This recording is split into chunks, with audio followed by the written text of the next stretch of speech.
Okay, sorry about that. Um, this will be part two. Okay, unintentionally, of course. Okay, now the next thing that is very important. Okay, I thought this was very interesting.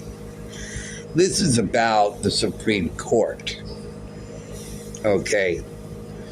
Um, they are appointed by the president with the consent of the Senate and serve life terms.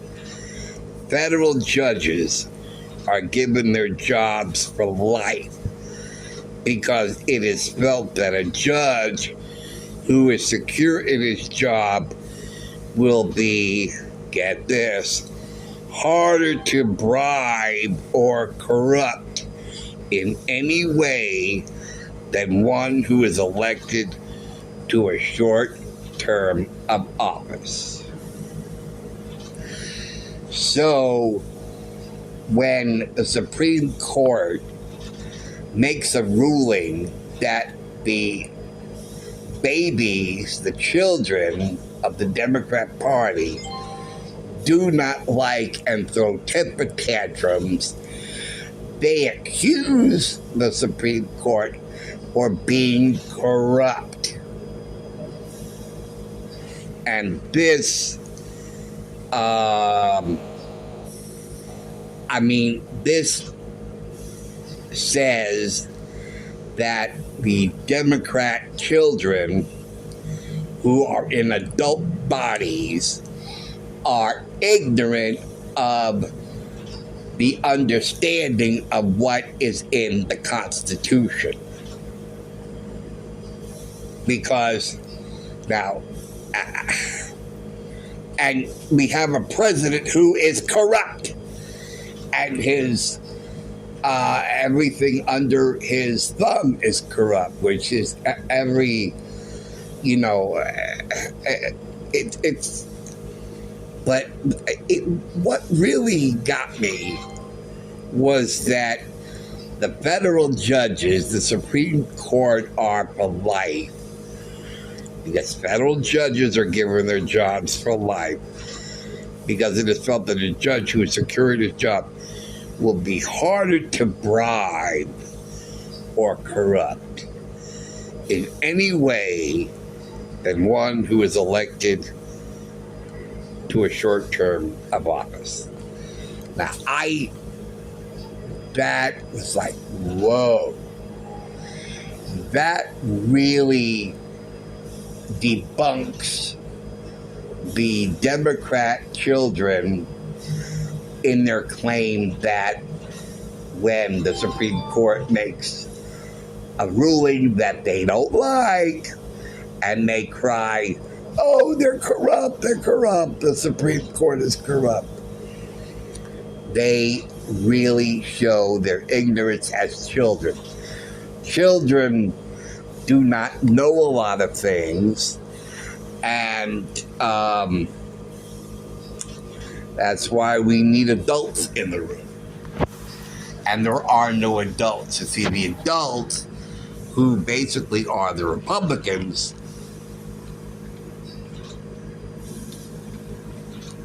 we know what's going on. Now, I'm an independent thinker, and I learn some things. And I didn't learn a lot, but I learned some. And this book helped me learn even more. Now, Article 4, Section 1, the directions for the states. Now, get this.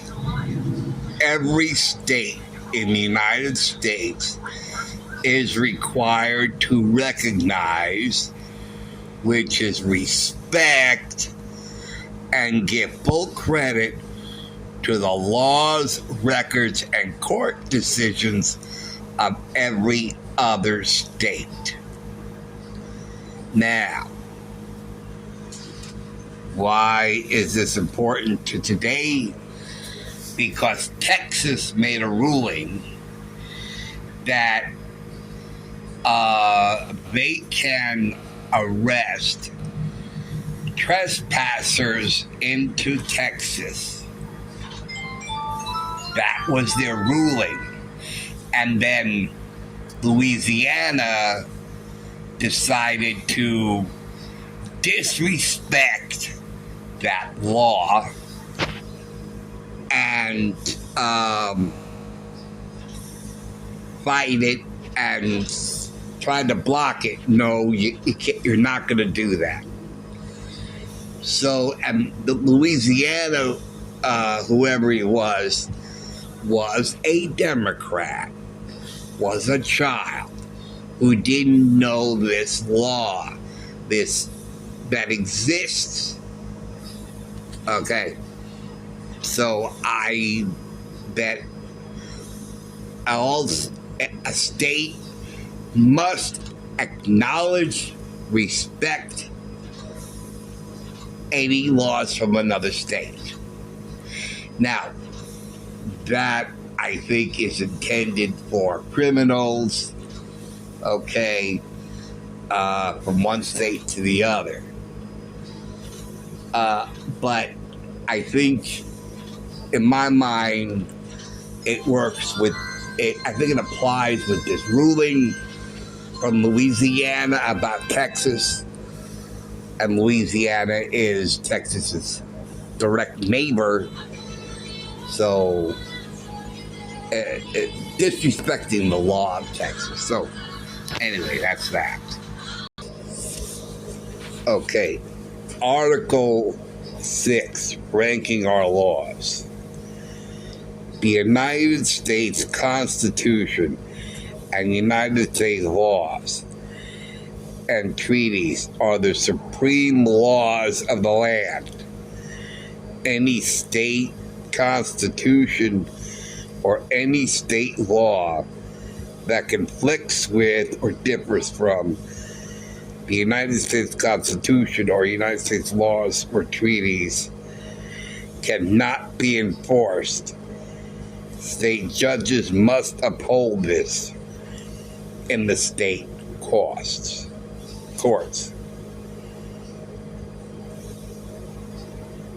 So I felt this was important because I think one of the states was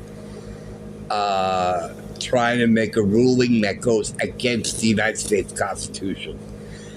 And basically, the United States Constitution and their laws are the supreme, highest laws of the land.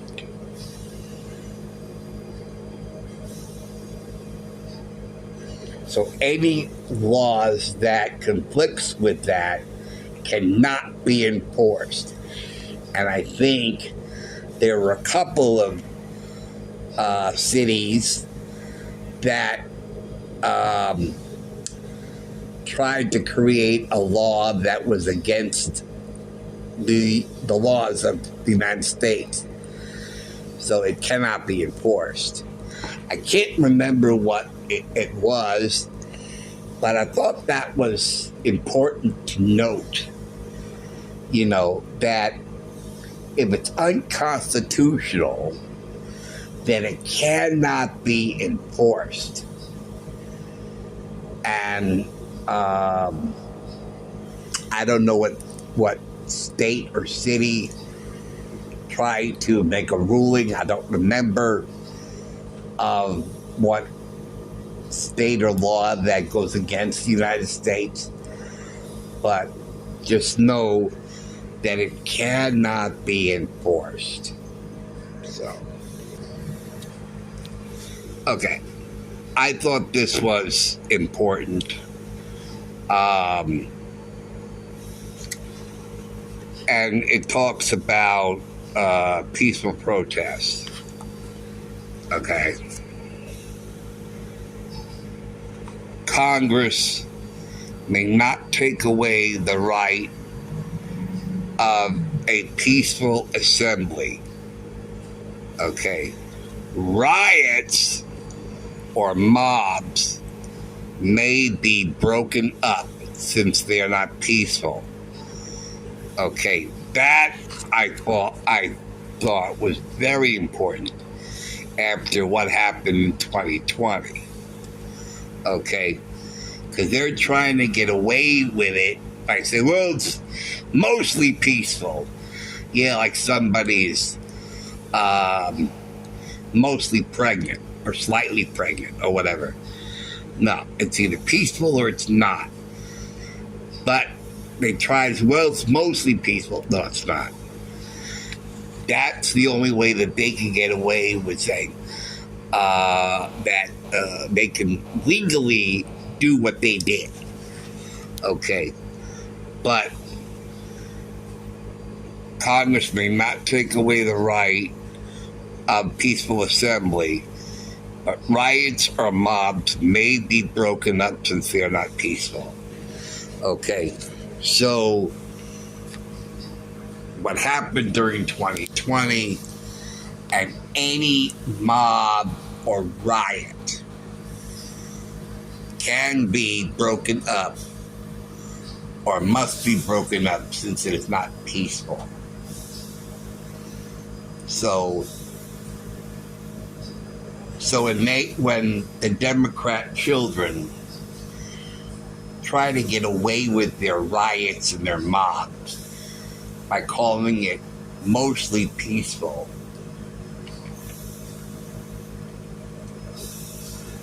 well, you know what? I think they do things backwards. That's what I think. Now, this law refers to Trump directly, and it's this law that he is fighting, okay, which is Amendment 8, which is bail, fines, cruel or unusual punishment. Unreasonably high bail, sum of money put up by an arrested person to ensure his return in order that he may be released until the time of trial.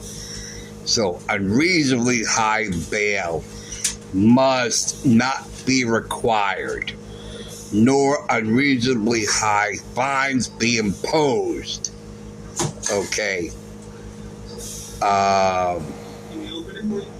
So there it is. There it is. Now,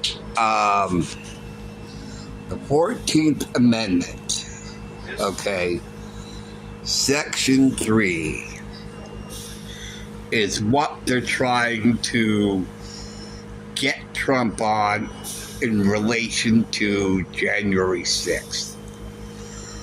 No person could be president, United States Senator, or so and so forth, a state executive officer,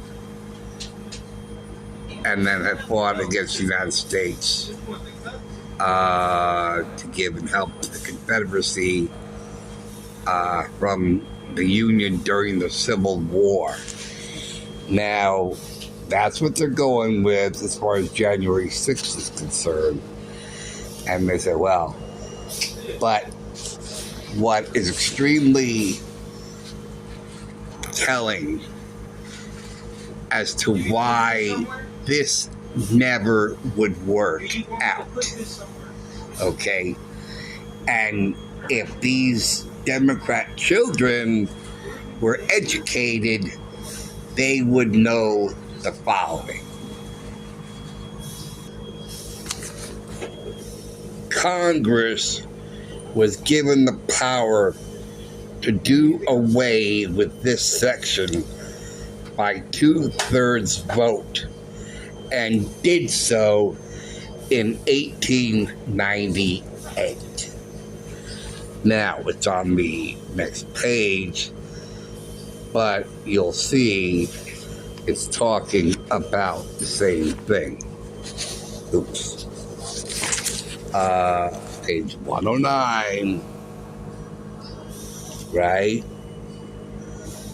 Section 3 of Amendment 4. Okay? And then we turn the page to where it says,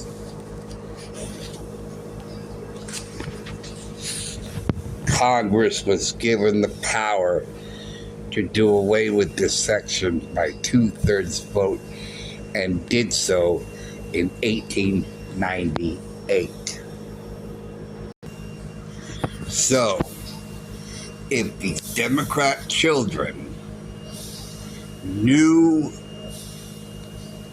all that they should know about the Constitution and all the rulings and histories, no one would have brought forth an obsolete and canceled law against President Trump regarding January 6th. Because while they tried to bring this section of that part as their backing of this call against Trump about January 6th, if they knew, they wouldn't have done it. Because they would have looked at it, they would have researched it, they would have looked it up and find that Congress did away with this, soon after the Civil War ended. So while everybody in the news are saying, well, it's about the Civil War and it's outdated and it's this and it's that, and they're trying to research it, they can't.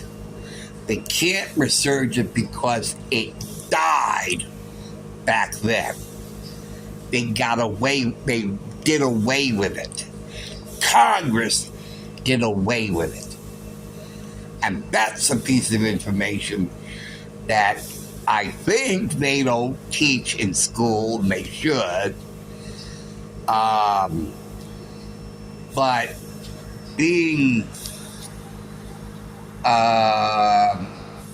all these judges and lawyers and attorneys and all these legal people who think they know, they went to school for their careers and everything, and they did not research this. So anyway, that's that. The 25th Amendment, Section 4. A wound from an attempted assassination, prolonged physical illness, and mental disability are 3 examples of why the president would be unable to carry out the powers and duties of his office. And they are not doing what they should be doing with Biden. And finally, just a sort of like a review, is study these questions and answers. It's a section that goes over everything that you learned with questions and answers. And right there in number 168, may a person be required to pay unreasonably high bail or fines? The answer is no. No. And that is in the Constitution. May a person be required to pay unreasonably high bail or fines? No, absolutely not. So President Trump should not be required to pay the fine that they're making him pay. And especially since there were no victims. All the banks got their money back with interest, and they even made money. So this was absolutely ridiculous, and it was illegal and unconstitutional. And I reinforced it with what was in the main section of the book and the question and answers afterwards about paying unreasonably fines or bail. No. A clear, simple no. No. And no means no. So, thank you for watching. Thank you for listening. And I hope my sharing what I learned that you enjoyed or felt that you're more educated than maybe you were.